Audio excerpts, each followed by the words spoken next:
I don't know what clubs are looking for. I mean, if they want an opening set, I'm assuming they want somebody that'll warm up the crowd.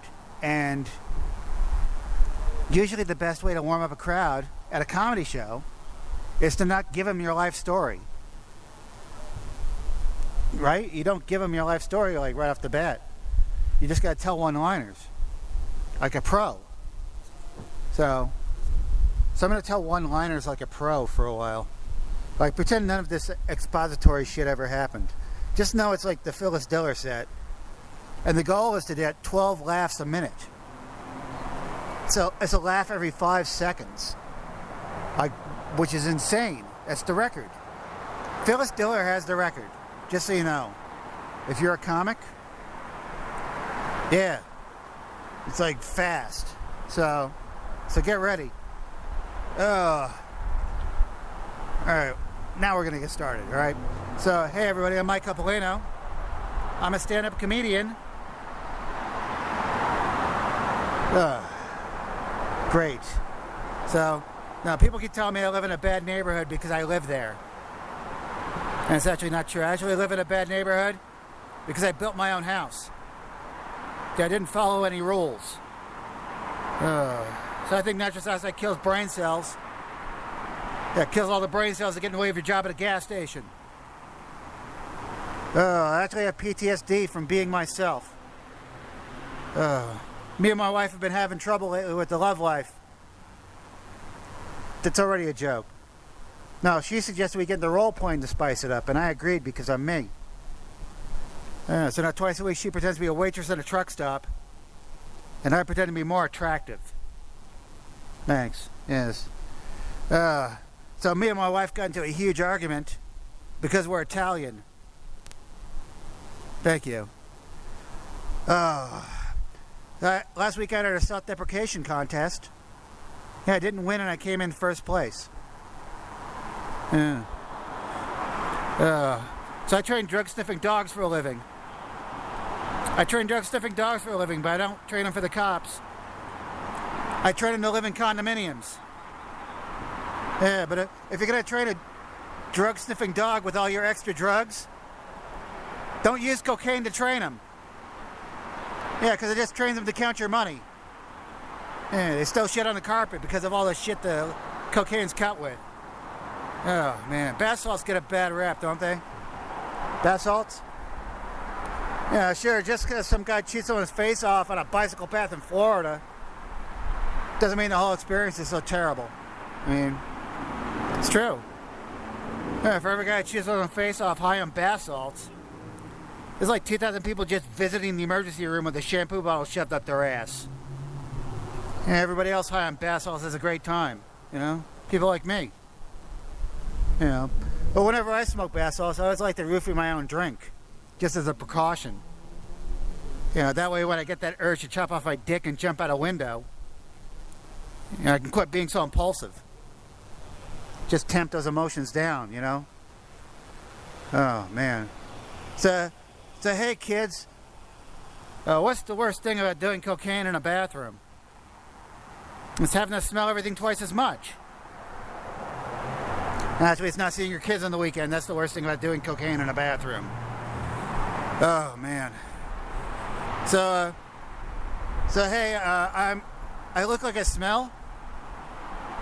Yeah, I look like I smell. I look like drugs. Thank you. I've done acid. And you could tell. I've done acid over like 300 times this year, and it's January. It's been a pretty slow year. Acid doesn't affect me. Obviously, you could tell. Yeah. Acid doesn't affect me at all. I just wake up every morning thinking, you know, great, the sky's exploding. Yeah, how should I dress? Yeah, covered in ants or covered in spiders. Like, what do I choose? Oh, man. Did I say that nitrous oxide kills brain cells? Oh, I have an Alzheimer's joke. Some people have Alzheimer's. Everyone else has Google. Thank you.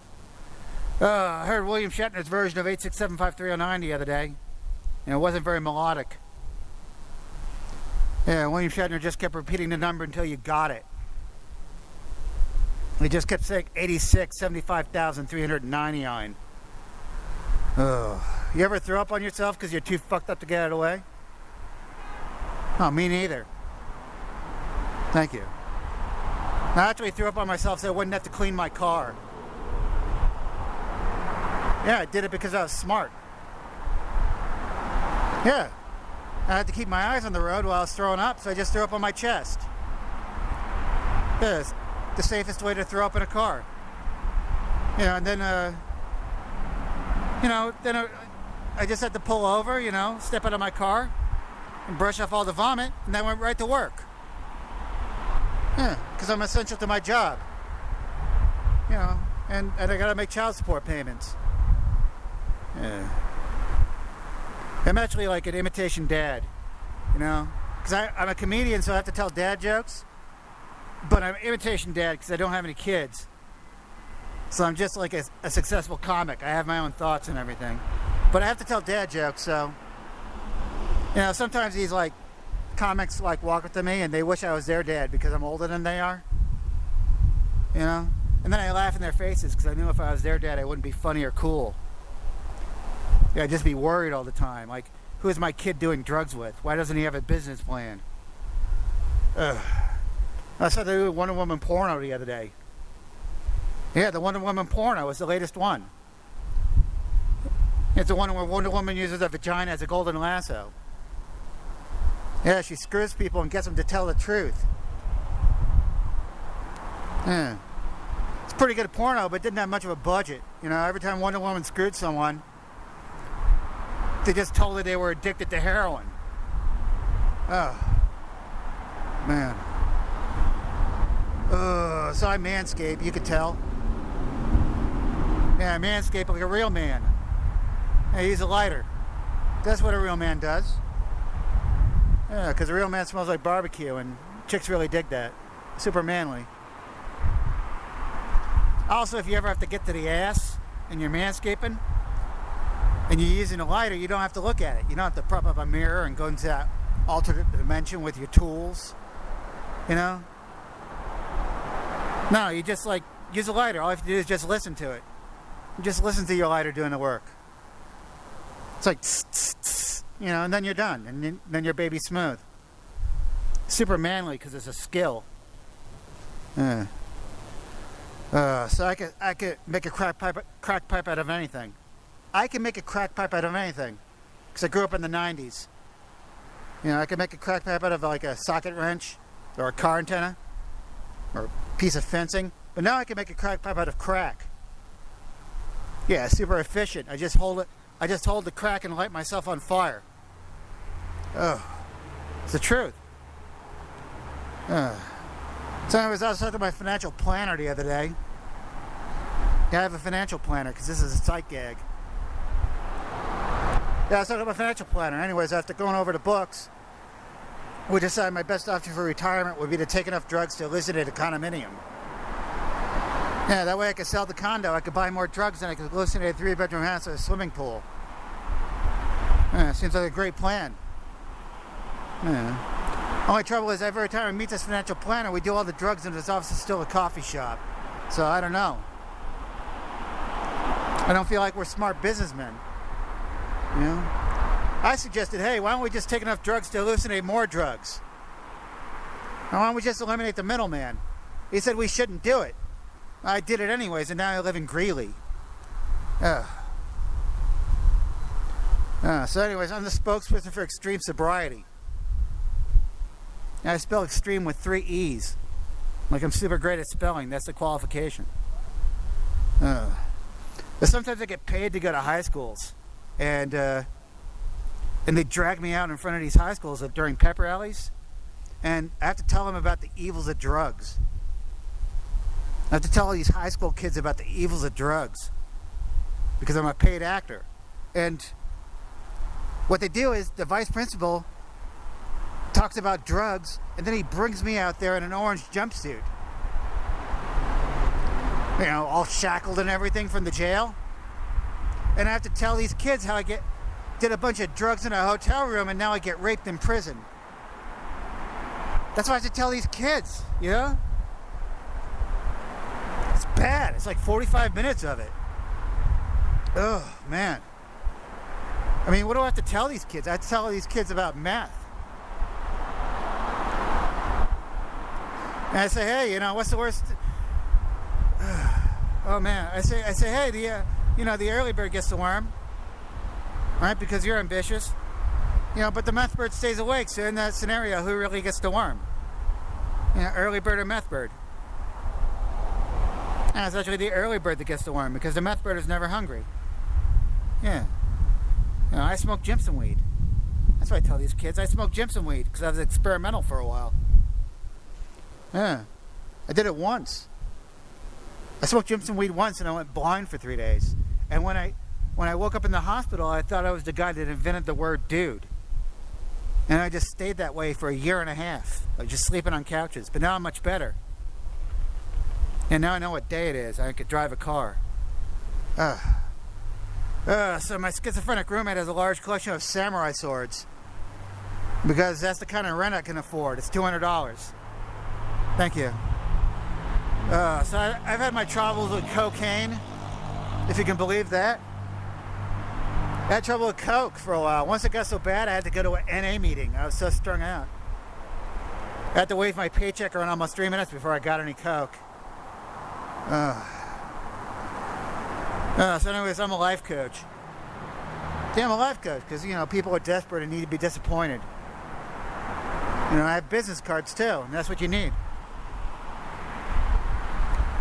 Yeah. I'm a great life coach, though, you know, and I'm here to prove it. I'm going to give you some advice before I go. Yeah, because you need advice, and I have to go because I have a life. You know, that's why I'm such a good life coach. But here's the thing I always tell people, like, this is free advice. It's a secret, but, you know, first thing I tell all my clients or victims whenever I get a good one, I say, hey, the only thing worse than failure is listening to someone tell you how to be better at it. You know, and then I demand payment. $60 first minute. And then after that, if they stick around, I teach them sarcasm. Because that's how you get by, you know? Also, I give them a few rules. You know? Like, if you're planning on smoking PCP anytime soon, and no one ever plans on it. You know, but if you do feel the effects of PCP, just remember to turn off your cell phone. Yeah, turn off your cell phone. It's super easy and super correct. You know, because if you're wandering around King Soopers naked and you're trying to buy ice with a handful of sticks, you don't need a call from the office to ruin that. That's your time, you know? Also, if you ever have to buy a gun to protect your family, these gun stores can sense unpatriotic thoughts. I don't know if you know this. They can sense unpatriotic thoughts. So whenever you go to the gun store to buy a gun, make sure you wear your American flag pants. Yeah, make sure you wear your American flag pants. It'll give you a discount. It's super patriotic. Ugh, man. What other advice do I have? Oh, if you're planning on smoking crack, make sure you do it in a bathtub too shallow to drown in. Like that's good advice. If you're renewing your license, if you're renewing your driver's license, like go to DMV and like ace all your tests, like ace your written test, and you know ace your driving test, and then when you're done with it, you know, go out to the parking lot with all your paperwork and huff a bag of circuit cleaner. Yeah, huff a bag of like circuit cleaner, like all the clear stuff, until you like can't walk. And just like start crawling towards the DMV, and when you get to your feet, go get your picture taken for your driver's license. Yeah, do that. You know, that way if the cops ever pull you over, you can say, oh, that's just you, and they let you go. It's like super good advice.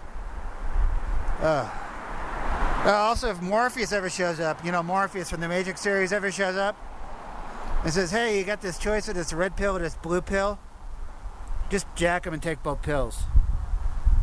Yeah, just make it a purple pill, you know, Because the Matrix series is like 9 hours and it's 15 hours at commercials. But if you just take the purple pill, it's over in 10 minutes and you just realize you're dropped on your head as a child. Oh,